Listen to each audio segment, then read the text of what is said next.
de entrenamiento para desarrollar capacidades, el proceso de rehabilitación también es continuo. No es efectivo un proceso, una rehabilitación a un atleta en la que le apliquemos una sesión semanal o 2 sesiones semanales. Siempre debemos hacer un seguimiento, una evaluación, y en el ámbito del deporte, pues este seguimiento y esta evaluación es en un tiempo lo más corto posible, con objetivos bien definidos, para que el atleta pueda reincorporarse nuevamente a su actividad física y que rehabilitándose pueda seguir entrenando y manteniendo activos los planos musculares que no están afectados. En el deporte de alto rendimiento, la necesidad de desarrollar las diferentes capacidades físicas por una parte y por otro, lograr mejores resultados deportivos, pues obliga a que el entrenamiento sea intenso, lo cual unido a lo reiterado de las competencias, deja un espacio limitado para la recuperación de aquellos segmentos que están siendo sometidos a carga de entrenamiento. Esto crea la necesidad de utilizar medios físicos como respuesta a esta necesidad. Y la utilización de estos medios físicos obedece a objetivos concretos, tomando en cuenta la planificación de cada una de las etapas de entrenamiento, así como el intervalo entrenamiento-descanso. Es importante aquí señalar que el trabajo de rehabilitación en el deporte está diseñado para que el rehabilitador, el fisioterapeuta, el técnico, pues tenga conocimiento de las diferentes etapas de entrenamiento por la que está transitando ese atleta. No es lo mismo la rehabilitación que tenemos que hacer o el trabajo de fisioprofilaxis en una etapa de preparación física general que en la etapa de preparación especial, ni en el periodo pre y competitivo. Las cargas de entrenamiento varían y la intensidad del mismo también. Y para nosotros mantener al atleta incorporado a sus entrenamientos, asimilar estas cargas y en buen estado físico, pues tenemos que diseñar programas diferentes en cada una de estas etapas relacionados estrechamente con la preparación que tienen diseñado sus entrenadores. La rehabilitación en este caso se va a basar en un conjunto de acciones complejas, combinadas, coordinadas, que se van a ejecutar para lograr el mantenimiento, desarrollo y recuperación de las capacidades y habilidades de manera integral, lo cual va a garantizar el desempeño de la actividad específica y el desarrollo social del atleta. No podemos pensar en que vamos a rehabilitar un atleta desde el punto de vista físico si no podemos incorporarlo también a la sociedad. Nuestros atletas estudian, tienen familia, tienen profesiones y nosotros debemos garantizar su bienestar físico, su bienestar mental y su bienestar social de una forma integral.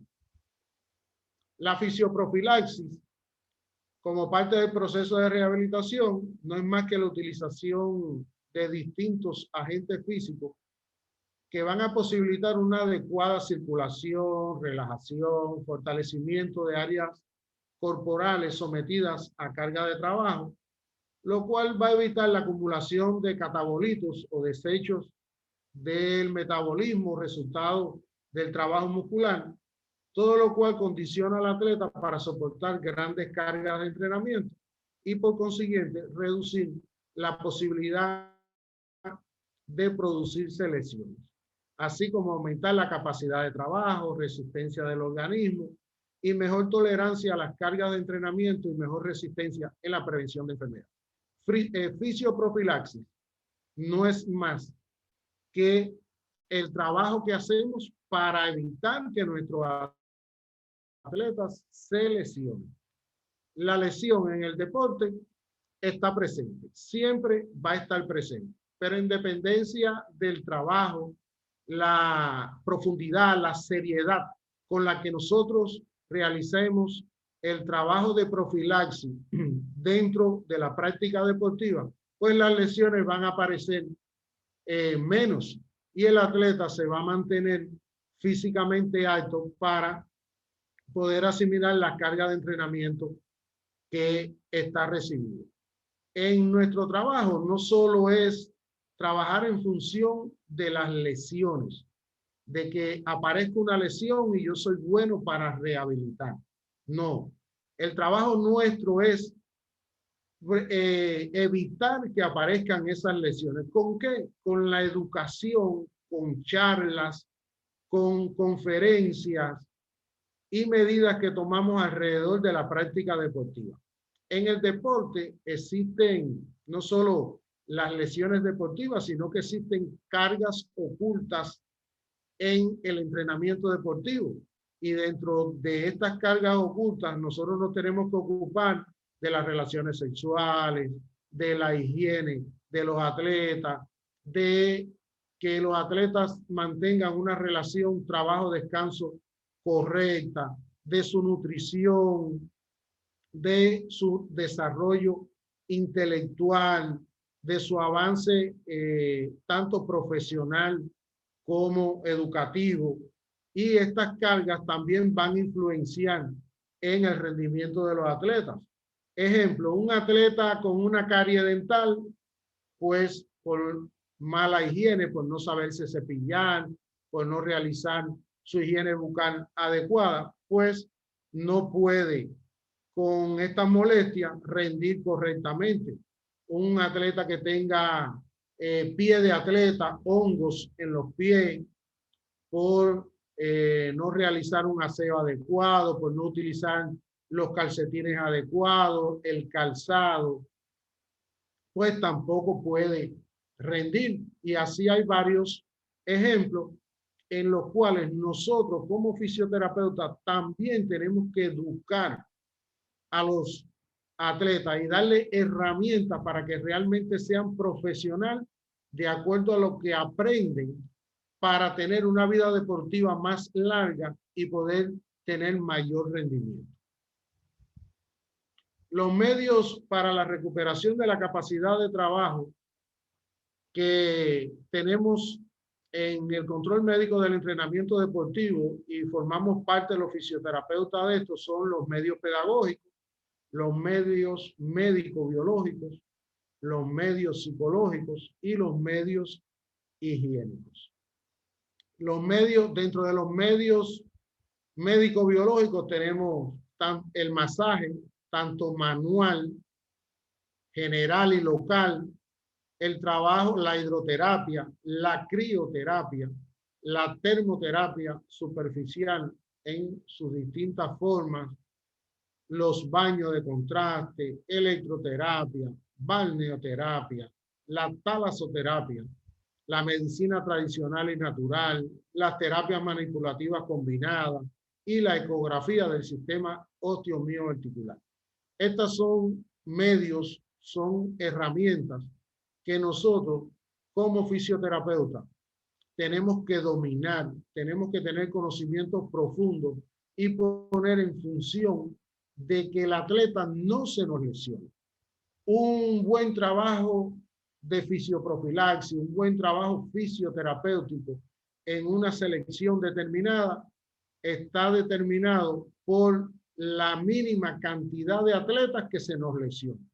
Nosotros no trabajamos bien cuando tenemos 5, 6, 7 atletas lesionados. El trabajo no es satisfactorio. El trabajo nuestro es satisfactorio cuando estamos presentes en el entrenamiento, cuando hacemos recomendaciones, cuando vemos que el estado de salud general de los atletas es el óptimo. ¿Para qué?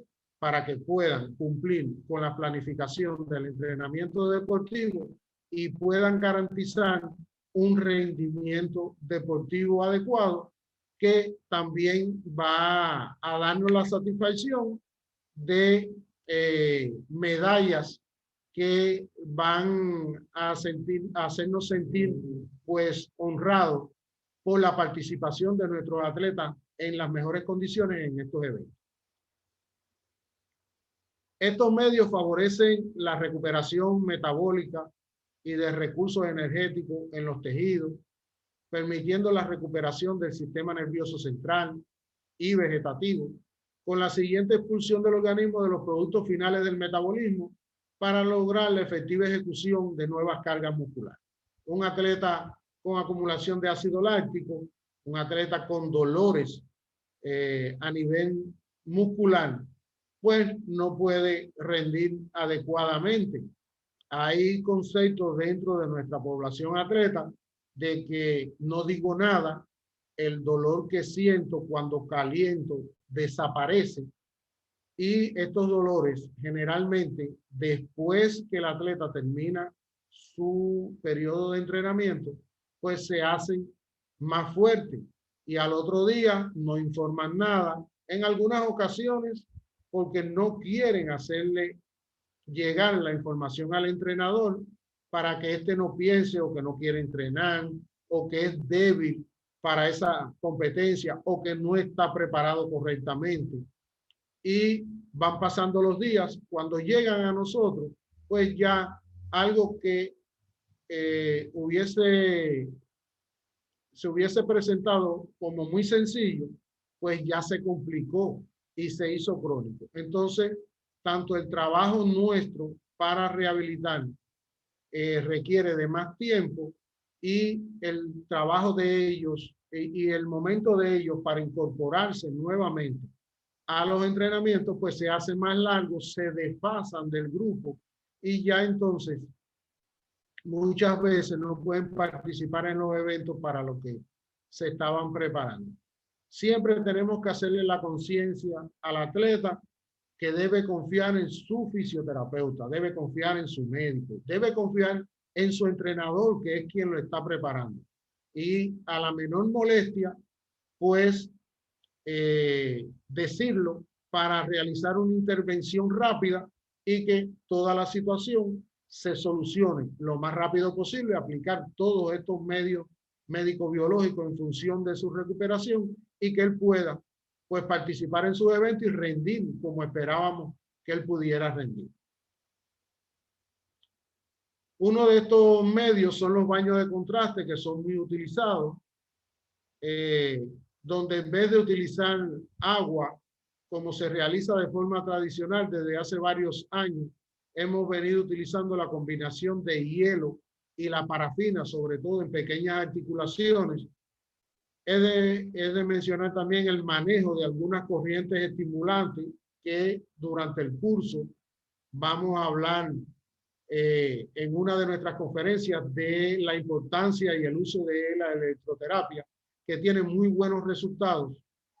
Y también durante el periodo de fuerza máxima en algunos deportes, pues la podemos utilizar en el fortalecimiento muscular y en el desarrollo de esta capacidad. La medicina tradicional y natural, pues vista inicialmente como una alternativa, se ha establecido como una especialidad, teniendo un gran aporte en la recuperación de las cargas, sobre todo digitopuntura, moxibustión, el masaje oriental, en este caso el shiatsu, y algunos ejercicios bioenergéticos. ¿Qué importancia tiene la medicina tradicional y natural? Que vamos a estimular el organismo para que él responda de forma activa, sin necesidad de agentes externos como medicamentos, como recuperantes, como estimulantes, como esteroides.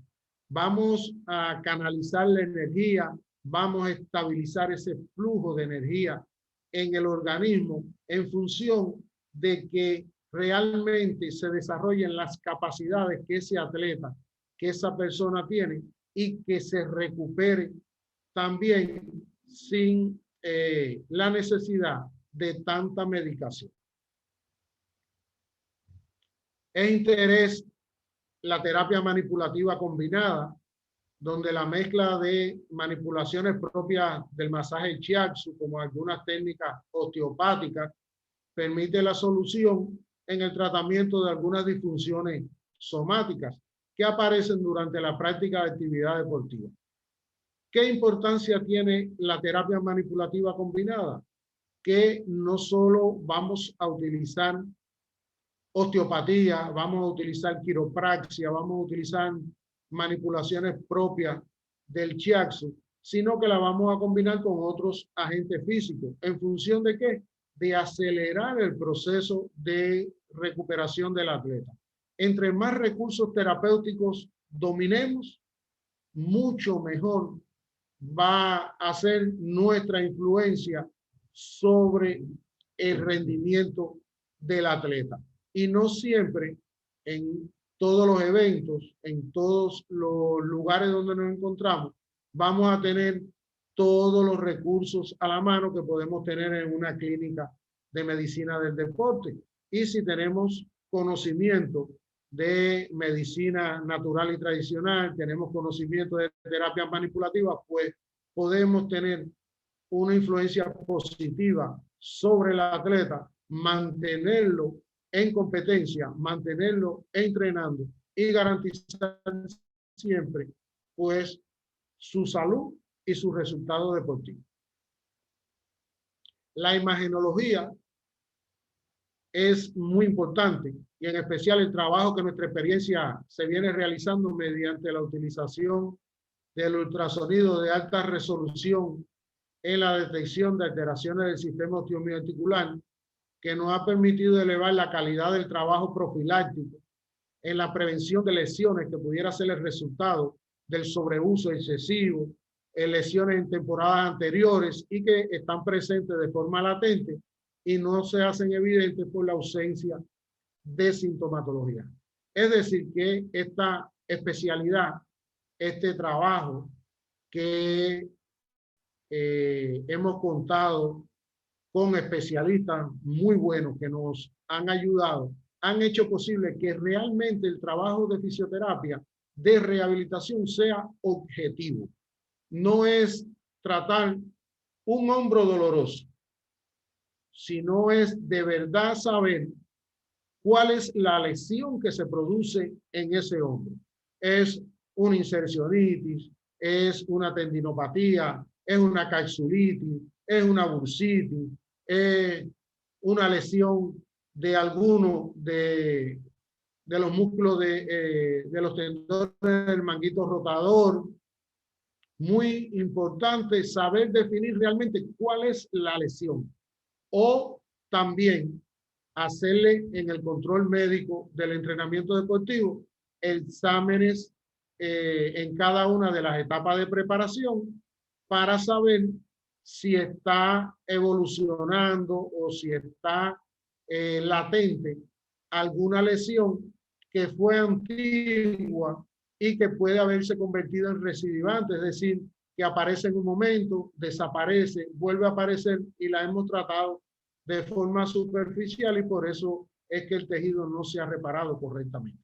Es decir, que la imagenología también va a complementar el trabajo de la rehabilitación deportiva. Vamos a ver algunos aspectos a tener en cuenta para lograr una fisioprofilaxis adecuada. El tipo de deporte, periodo y etapa de entrenamiento, la edad cronológica del atleta, el nivel de preparación del atleta y la edad deportiva y las individualidades del deportista. Existen, hablando de tipo de deporte, 5 grupos de deporte que tienen características diferentes. Por ejemplo, los deportes de juego con pelota, los deportes de fuerza rápida, los deportes de arte competitivo, deportes de combate. Y cada uno de ellos tiene especificidades que el terapeuta debe conocer. Cada vez que trabajamos con un deporte, debemos conocer la biomecánica de ese deporte, debemos conocer fisiología del ejercicio, debemos conocer entrenamiento y planificación de cargas de entrenamiento para ese deporte, para realmente podernos insertar en un equipo de trabajo y tener una actuación correcta. Yo hago el trabajo de fisioterapia, no importa lo que planificó el entrenador, yo sé hacer el mío. No, debemos complementar. E incluso los entrenadores tienen que tener muy buena referencia de nuestro trabajo, porque somos lo que les recomendamos si el atleta tiene que mantenerse entrenando a un 50%, a un 60%, si puede realizar cierto movimiento durante la etapa de rehabilitación al que está sometido, o si no puede realizarlo, pero debe mantenerse entrenando los demás grupos musculares para no perder toda la carga de entrenamiento. Y cuando él se recupere nuevamente, pues su periodo de incorporación y adaptación sea mínimo. Etapa y periodo de entrenamiento, pues ya había hecho referencia. El entrenamiento a nivel mundial ha variado mucho por la frecuencia de de las competencias y el poco tiempo que hay entre una competencia y otra, y el atleta debe mantenerse con un nivel óptimo para que pueda rendir en cada una de las que participe. Antes se utilizaba el periodo, 3 periodos y 3 etapas de entrenamiento. Después vino los periodos directos a competencia y ahora se está utilizando mucho los entrenamientos en bloque, que preparan al atleta en 15 días, en 20 días para una competencia. Regresaron, deben pues disminuir la carga, pero prepararlo porque dentro de un mes tienen otra competencia fundamental y ya no se pueden desarrollar esas 3 etapas de preparación física de 2 meses, preparación especial técnico-táctica de un mes y medio, 15 o 20 días en el periodo precompetitivo. Ya eso, pues, por la frecuencia, por el desarrollo que ha tenido el deporte y también por la vinculación de la ciencia al deporte, pues se han acortado esos periodos y etapas de entrenamiento y el atleta debe, pues, subir y bajar las cargas, recuperarse para poder seguir teniendo un rendimiento óptimo. La edad cronológica del atleta también es importante porque hay deportes, por ejemplo, como la gimnasia, donde el atleta debe comenzar a edades tempranas, 5 años, 4 años, 6 años. Ya una persona que quiera pues practicar como deporte de alto rendimiento la gimnasia, 15, 16 años, pues ya tiene su edad cronológica en contra. Y otro aspecto también importante es el nivel de preparación del atleta y la edad deportiva. ¿En qué influyen estos dos aspectos? En la maestría deportiva. No es lo mismo un atleta con una edad deportiva de 8 años a un atleta de una edad deportiva de 3 años. Ya la maestría, ya la concientización de su actividad, la consagración a la actividad que realiza el atleta que tiene mayor edad deportiva, pues va a adaptarse mucho más fácil a las cargas, va a saber manejarse durante las competencias porque ya ha ganado en experiencia, ya ha ganado en recursos, ya ha ganado en profesionalidad en lo que ha hecho. Y también otro aspecto, pues las individualidades del deportista. Hay atletas que son atletas de competencia, atletas que en su preparación no pudieron cumplir completamente porque se lesionaron, se recuperaron, se incorporaron al grupo, pero son atletas con valor, son atletas que saben para qué van a la competencia, cuál es su objetivo. Y esos atletas en la competencia rinden. A veces decimos, es increíble con la lesión que tuvo, con el poco tiempo de preparación, cómo obtuvo ese resultado deportivo. Hay otros atletas que se mantienen entrenando constantemente, pero son atletas que se conforman por estar en el grupo, por obtener un resultado en colectivo, no resaltar sus condiciones físicas. Y entonces todo esto influye también en el trabajo de fisioprofilaxis en el deporte. Hay factores internos y externos que pueden originar lesiones en el deportista. Los factores internos, pues algún defecto físico que pueda tener el atleta, la actitud física, su resistencia aeróbica, velocidad, flexibilidad, elasticidad, la fuerza, la habilidad y destreza deportiva. Factores psicológicos como la concentración, la aceptación del peligro, la constitución física en la que tiene que ver estatura, peso, estabilidad de sus articulaciones, el proceso, el porciento de grasa y masa muscular en ese atleta, la edad del atleta y el sexo.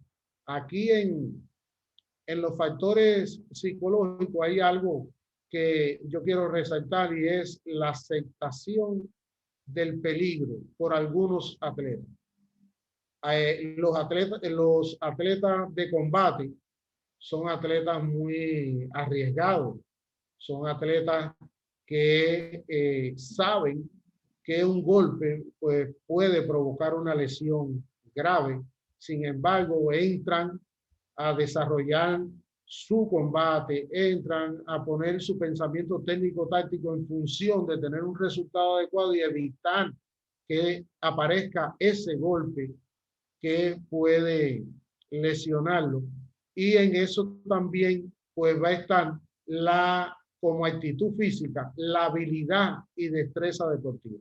Hay atletas que nacen para un deporte determinado, que usted lo ve por primera vez y dice, ese va a ser grande, ese tiene habilidades, ese era el bueno para este deporte. Hay otros, pues, que le cuesta mucho más tiempo desarrollar toda esta técnica deportiva y ganar en habilidad. Los factores externos, pues tenemos aspectos relacionados con el deporte. Cuando hablamos de aspectos relacionados con el deporte, vamos a hacer énfasis en la especificación de cada deporte o del deporte que voy a practicar. El arraigo que tienen en mi país ese deporte. Por ejemplo, República Dominicana, para jugadores de béisbol, es una maravilla. Donde vamos, vemos un niñito, vemos y tiene pues las habilidades especiales para ese deporte. A lo mejor para otros deportes no tiene pues eso en los genes. Las condiciones del lugar de entrenamiento también van a propiciar lesiones.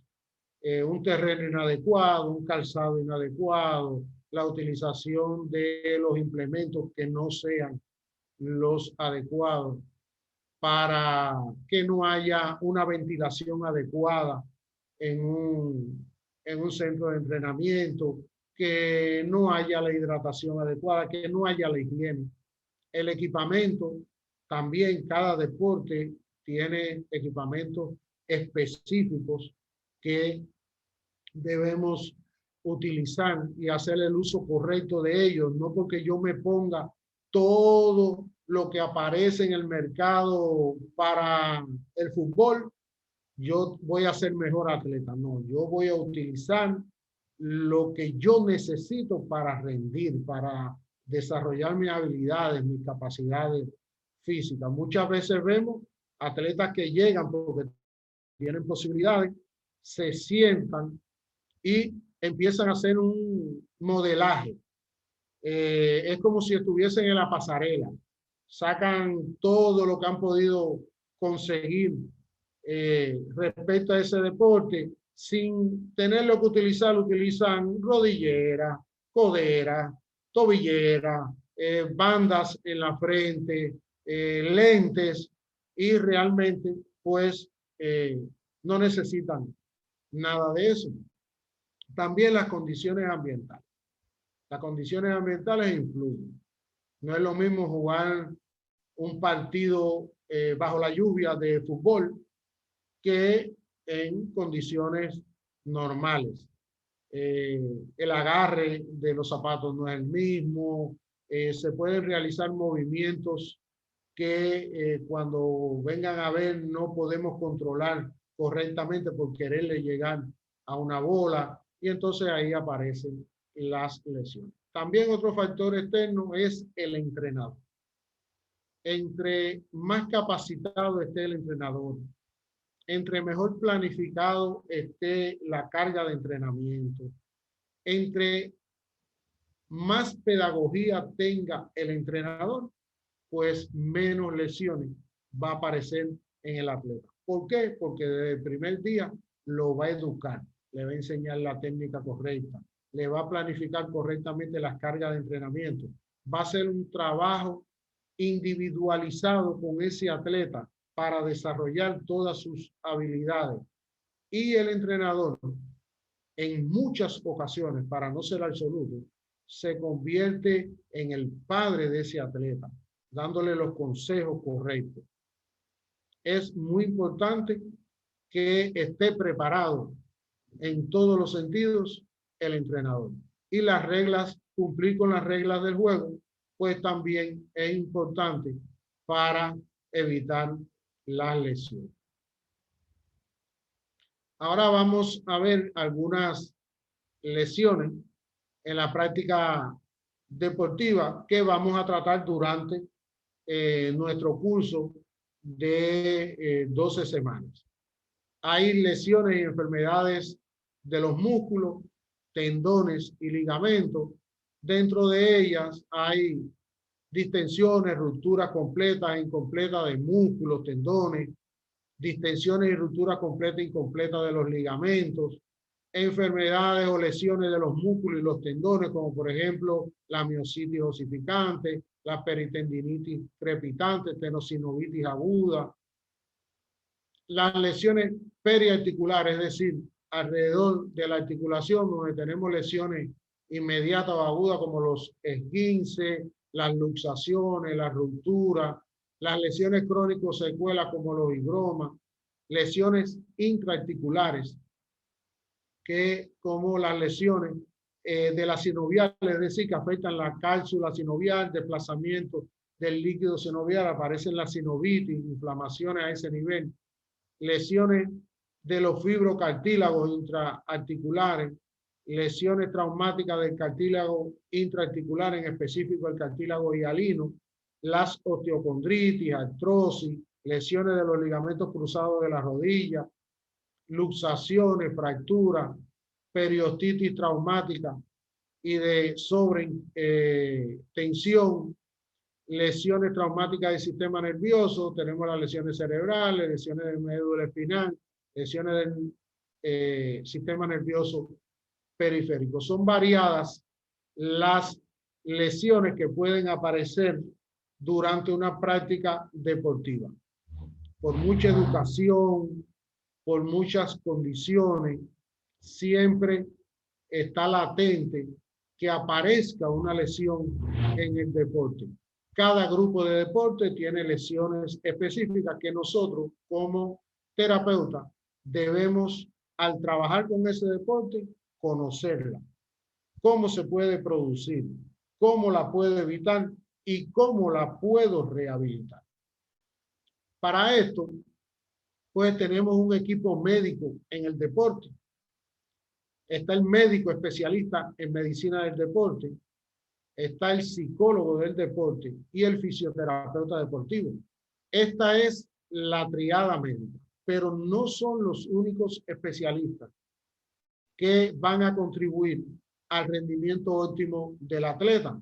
Tenemos especialidades que van a contribuir con nuestro trabajo. Tenemos técnicos como por ejemplo el masajista, que tiene un papel fundamental dentro del deporte. Tenemos al ortopeda, tenemos dermatólogos, tenemos nutriólogos, es unas enfermeras que van a contribuir con nuestro trabajo y va a hacer que nuestro trabajo pues sea mucho mejor. Hasta aquí, pues, la conferencia que les tenía preparada de forma introductoria, muy general de lo que es el trabajo de la rehabilitación deportiva. Y estamos aquí listos para comenzar mañana ya nuestro curso de rehabilitación básica en el deporte. Muchas gracias por su participación y por la oportunidad de dirigirme a ustedes. Buenas noches, muchas gracias. Ahora, cualquier pregunta para que la dejen por el chat, por favor, y aquí la estaremos respondiendo.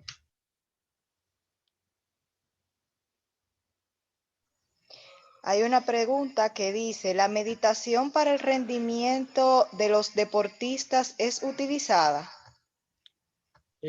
Como técnica alternativa, se está utilizando la meditación, se está utilizando el yoga. Fundamentalmente, estas técnicas se utilizan para el control de la respiración, para que el atleta aprenda también a controlarse desde el punto de vista de su carácter. Hay atletas sanguíneos que ante cierta competencia, pues nosotros tenemos que aplicarle estas técnicas para que él baje un poco su intensidad y demuestre realmente su carácter en el combate, no antes del combate.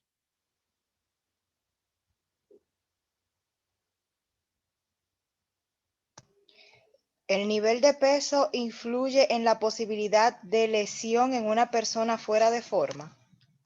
Sí, el sobrepeso va a ser un lastre que va a afectar fundamentalmente las articulaciones.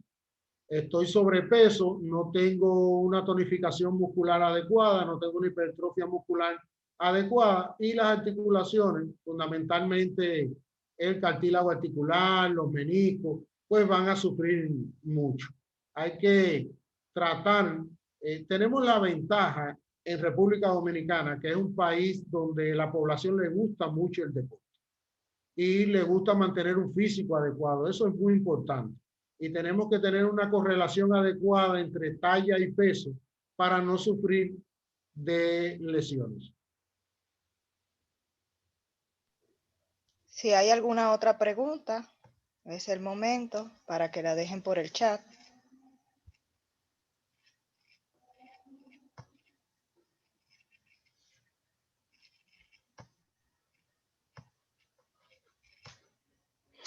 Ante una lesión o rotura completamente de la tibia, ¿qué procedimiento y equipos se usan para inmovilizar al atleta? Ajá. Ante una ruptura completa, una fractura completa de tibia, pues hay que reducir si hay desplazamiento de la estructura ósea y obligatoriamente hay que poner yeso, la inmovilización con yeso. Si es una fisura, pues entonces uno puede colocar pues una férula, una tablilla e inmovilizar esa zona. Ahora, ¿qué medios físicos se pueden utilizar?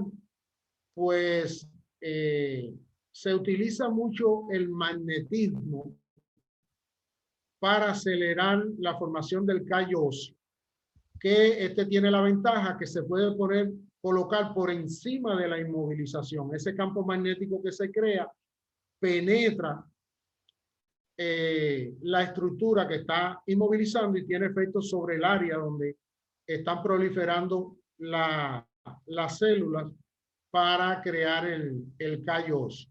Se realizan también ejercicios de contracciones isométricas de la musculatura por encima del nivel de la lesión, que el trabajo muscular, esa tensión que ejerce sobre la estructura ósea, también va a facilitar que se fortalezca mucho más rápido el hueso. Se puede utilizar estímulos eléctricos, pero nunca en el área donde está la fractura, siempre por encima o por debajo. Después de los ejercicios isométricos, pues podemos ya irle aplicando en la medida que vamos, el médico va determinando el grado de consolidación, pues podemos ir ya realizando movilizaciones activas que también van a estimular el desplazamiento de esas células que van a formar el callo óseo.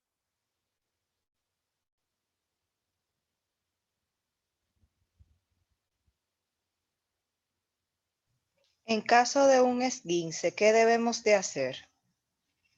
En caso de un esguince, inmediatamente pues hay que cumplir con inmovilización, vendaje compresivo funcional, elevación del miembro, reposo y la aplicación de la crioterapia. Fundamentalmente las primeras 72 horas para evitar que siga desplazándose el líquido del espacio intersticial, aumente el volumen del área donde se produce el esguince y tener presente que no solo tenemos referencia, hablamos de esguince y queremos hablar nada más de esguince de tobillo. En cualquier articulación se puede producir un esguince. Entonces, lo ideal sería el reposo. Si está en actividad física, pues limitarlo de la actividad física, vendaje compresivo funcional, elevación del miembro para favorecer el drenaje linfático, que ese líquido que se extravasó, pues a través del sistema linfático se pueda eliminar, y la aplicación de la crioterapia. Los atletas de alto rendimiento tienen una fuerza más grande que una persona común y corriente. El levantamiento de esas pesas con el tiempo pueden producir lesiones o hernias a la hora de retirarse. Y si es así, ¿qué se puede hacer para evitarlo? Realmente el entrenamiento es individualizado y cada atleta va a poder soportar cargas de entrenamiento de acuerdo a su capacidad física. Unos desarrollan más capacidad física, desarrollan más fuerza, levantan más peso, otros no. Para eso es la individualización del entrenamiento deportivo. Si esta planificación se hace correcta, no tiene por qué aparecer lesiones como las hernias discales. A veces también el atleta, por querer demostrar que puede más, hace un esfuerzo para el que no está preparado y ahí sí se lesiona. Pero ya no es porque no se hizo la fisioprofilaxia adecuada, no es porque no se le planificaron las cargas adecuadas. Ahora, cuando ya aparece la lesión, pues entonces tenemos que acudir al especialista que nos haga un diagnóstico adecuado. No todas las hernias necesariamente son quirúrgicas. Si son hernias laterales, pues con ejercicio de fortalecimiento de musculatura paravertebral, con técnica de medicina tradicional, pues ese disco, si no ha pasado mucho tiempo de producirse la lesión, ese disco puede incorporarse de nuevo a su espacio intraarticular ahí. Y si es una hernia central, ya el disco pulposo, el núcleo pulposo del disco, pues se dañó completamente. Si es quirúrgica, ya la cirugía ortopédica pues pone implantes donde el atleta pues puede seguir sus actividades sin problema ninguno. Después de haber hecho, por supuesto, un periodo de rehabilitación adecuado. ¿Qué tiempo de recuperación se puede dar a una ¿Qué tiempo de recuperación se puede dar a una persona con una lesión en una rodilla? Ok, está en dependencia del tipo de lesión. Si fue una distensión del ligamento, pues lleva menos tiempo que si es una ruptura del ligamento cruzado anterior o del ligamento colateral medial o lateral o del tendón rotuliano. Todo está en dependencia de la gravedad, de la magnitud de la lesión, el tiempo que requiere. Hay protocolos que nosotros no podemos violar tampoco, aunque querramos que el atleta se incorpore rápidamente. ¿Por qué? Porque el tejido tiene un tiempo de regeneración, de cicatrización, de renovación, y eso no lo podemos violar. ¿El esguince se puede ajustar de manera manual? Miren, el esguince, vamos a hablar del esguince de tobillo, el más frecuente. Tiene 3 grados. Grado 1, 2 y 3 en dependencia de la lesión que tenga en tejidos blancos. Si hay ruptura, si nada más hubo un desplazamiento fuera del rango de movimiento, si se rompieron vasos, pero cuando ya hay ruptura completa del ligamento, cuando ya hay daños capsulares, pues